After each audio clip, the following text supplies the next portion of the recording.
ससुर र सास ससुर घरमा जानु पर्यो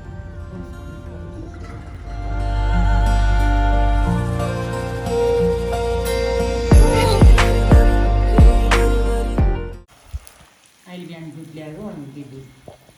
ए दुध पनि हाल्नु गयो सक्खर चिनी दुध यसमा काजुहरू पनि हाल्छ है काजु थाहा छैन ल ल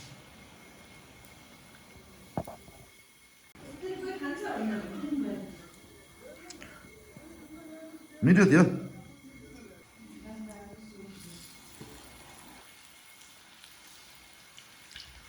त्यो त चिज हालेछ नि तिमीले मिठो भयो चिज कहाँबाट भेट्यौ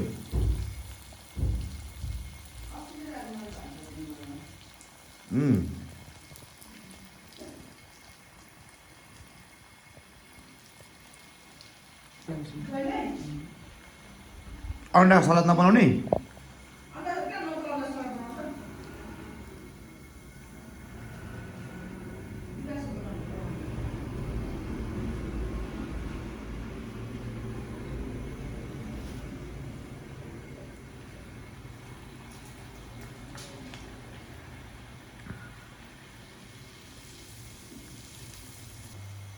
ए ठिकै छ नजाने रे किन नजाने रे रोटी बिग्री के बाबु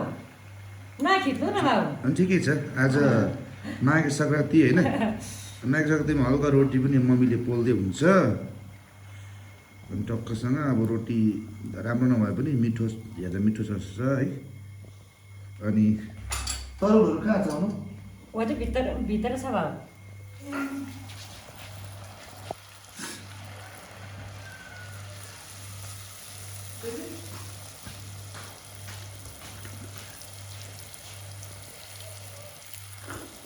बेलुका नै दुध ल्याउनु भएन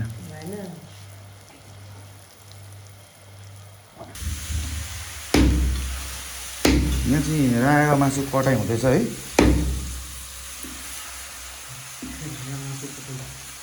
राँगाको करम कटाइ हुँदैछ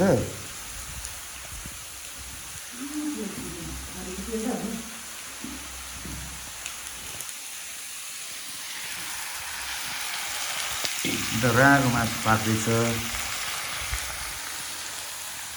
आज माघे सङ्क्रान्तिको दिन यता हाम्रो रोटी सेलरोटी तयार हो यता हाम्रो घर तरुल होइन सिम्बल तरुलहरू तयार हो तरुलहरू बनतरु यता हाम्रो मम्मीले आमाले मासु मजाले काट्दै हुन्छ ए पकाउँदै हुन्छ यता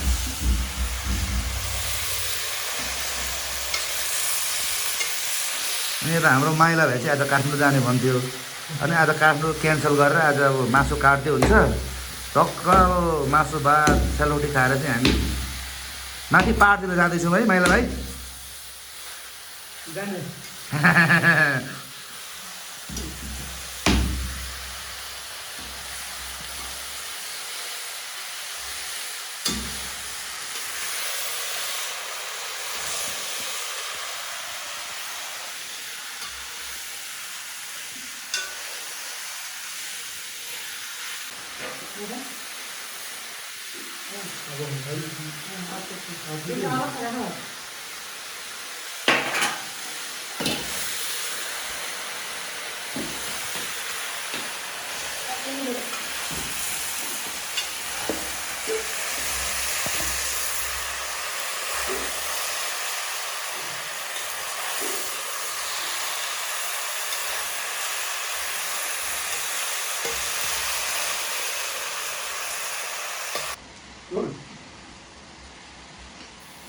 बसौँ भाइ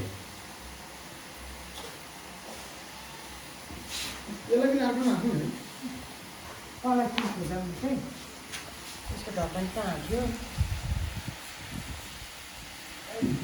ठुलो कला चुली दुध लगाएर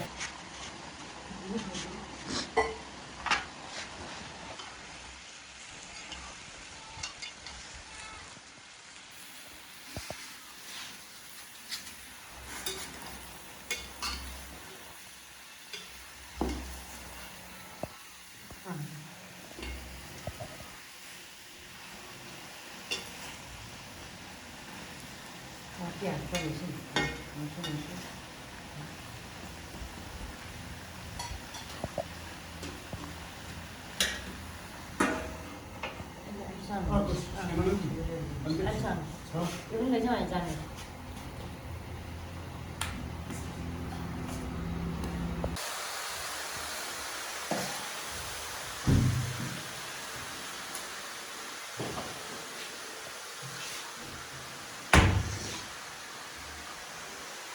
माइला भाइ भिडियोमा आएको छ है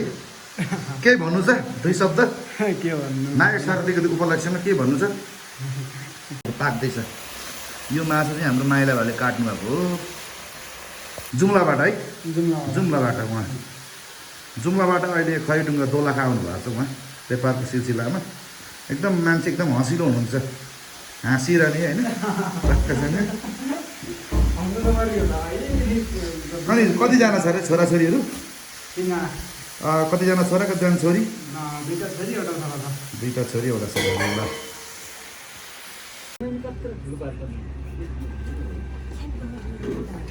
ज्वाइँले अब कहिले आउनु पर्छ परै ज्वाइँले बिहानै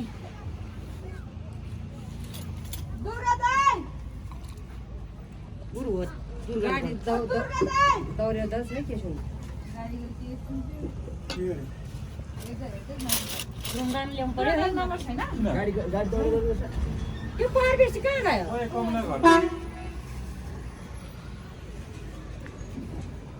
ए म त यही खान्ला हाल छैन भने त्यो पार जाने यहाँ बोला बोला खान्ला त्यो आउँछ फोन गर्ला गाउँमाले